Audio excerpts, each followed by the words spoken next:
that this wasn't an Israeli bomb, this was a rocket fired by the Islamic Jihad. Respectable media institutions in the world were so fast and so trigger happy to report what Hamas was saying and didn't wait for confirmation. Such and such media network were not able to independently verify what we are claiming.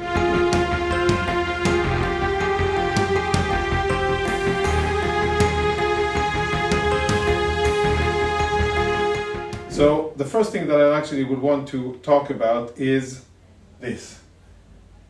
When there was an explosion at a hospital in northern Gaza, reports came out, and almost immediately many international media outlets were very quick to adopt the Hamas narrative, use Hamas language and claims, and immediately blame Israel for it. And I think that these early reports, of course the worst of them were Al Jazeera, but many others were very quick to take the Hamas narrative and blame Israel for another strike, and a strike that caused hundreds of casualties in a hospital. As time went by, reality was different from this. And what I will show you now is how we understood that this was a fake, what we did, and show you exactly what we know today. So let's have a look at the area, let's have a look at the event from a video that was taken. You can see a rocket being launched. This was taken by an Al Jazeera camera. We added the red circle. You can see that there's some kind of malfunction, an explosion, and a few seconds after, as the rocket falls down and causes an explosion on the ground, you can see that here. Now that is the hospital. That is the location of the hospital. Now the camera will zoom in and we'll be able to see a few key distinctive features, solar panels, and a few other things that we'll use afterwards in order to see and understand which location we're talking about. So that's the hospital itself.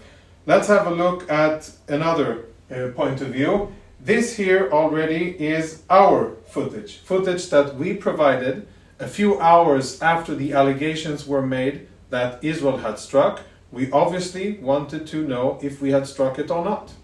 Serious matter. Striking a hospital is something that we would never do on purpose, and we wanted to be perfectly clear that we had indeed not by accident inflicted any damage there. So we investigated it. All of our top commanders, including to the most highest levels in the IDF, saw and approved the information, after which we were confident in showing this video and actually telling what had happened. This was not an Israeli strike, and in a few minutes you'll know why it wasn't, because I will show you with video and footage. What we know is that it was a rocket that was fired by Islamic Jihad. I will show you where it was fired from. The rocket malfunctioned, and that's what you saw in the previous movie with the flash in the air, fell to the ground, and then landed in the parking lot of the hospital. It didn't hit the hospital itself. It landed outside in the hospital, in the parking lot where you see the car. So this is footage taken before, okay? Taken before the event itself, before the explosion. This is, you can see how the layout, these two buildings or roofs that are easily identifiable, and the parking lot, and then the hospital on the other side. As the video runs, you can see the additional footage that we added, and this is already after the explosion. These are the two same roofs that we spoke about before, and this is the parking lot after the explosion. Now this is a thermal view, meaning that heat has a different color from stuff that isn't hot, and you can see that there's a distinct concentration here of heat because there was a fire. This was taken a few minutes, quite a few minutes after the impact and after the fire, and we can see that this area is quite black, and that it appears that there was a large fire there. Now, this is really the center of where the rocket impacted. The ground zero, the impact point of the rocket. What I see here are about 15 cars that were affected by the rocket that fell.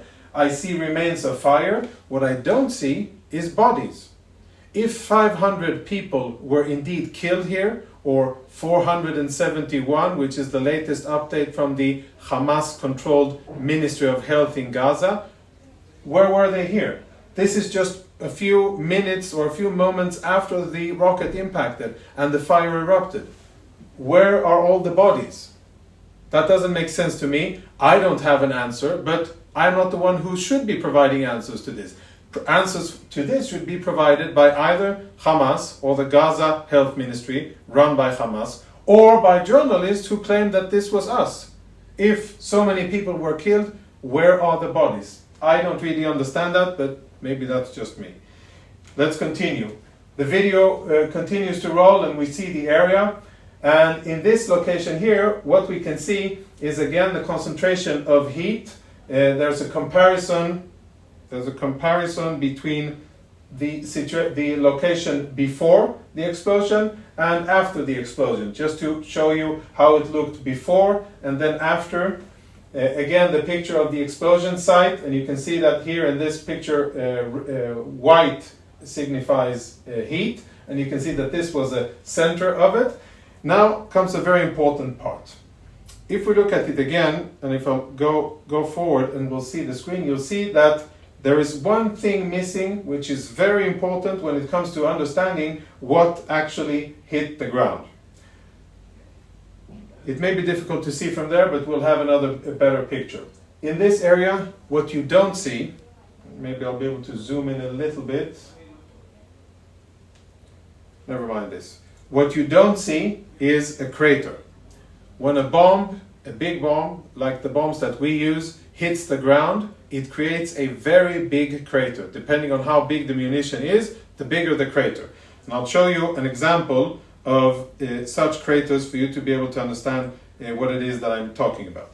This was a picture taken today, the day after the rocket landed there and exploded and started the fire. This wasn't taken by us. This was taken by, I think, journalists in Gaza. And you can see the scene after local authorities, Hamas authorities, were here and cleared up the area. I don't see remains of bodies. But again, that could be just me or lacking information. I see lots of soot and I see lots of remains of fire, which, by the way, if you've been watching the news, this is exactly what a rocket impact site in Israel looks like. That's what we see in Israel when rockets impact. We don't see giant craters because it's not hundreds of pounds of bombs. And we see fires, we see burnt car and burnt stuff because when rockets land, usually they ignite fire. When bombs land, on the other hand, they have, because it's a high yield explosion, that sucks away all the oxygen. So there are never fires when a big bomb that is dropped from an airplane is dropped. Now have a look at this area here. We're going to zoom in and you'll see a very interesting difference. That's the same picture or picture of the same area. You can see the cars and the wrecks. This is what it looks like when we drop or when anybody drops a big bomb. Notice the difference? No crater. Why isn't there a crater? Because it wasn't an Israeli bomb. It was a rocket that malfunctioned, landed or exploded on the ground, caused a fire, and you can see that the only picture of a crater, is here in this area here, and it's a very small one. Again, scroll through pictures of rockets that impacted in Sderot, in Ashkelon, in Beersheba. Unfortunately, there are many of those pictures. You'll see very, very similar sites. A small crater, lots of soot and fire remarks. And you can see, by the way, that all of the buildings around are generally intact.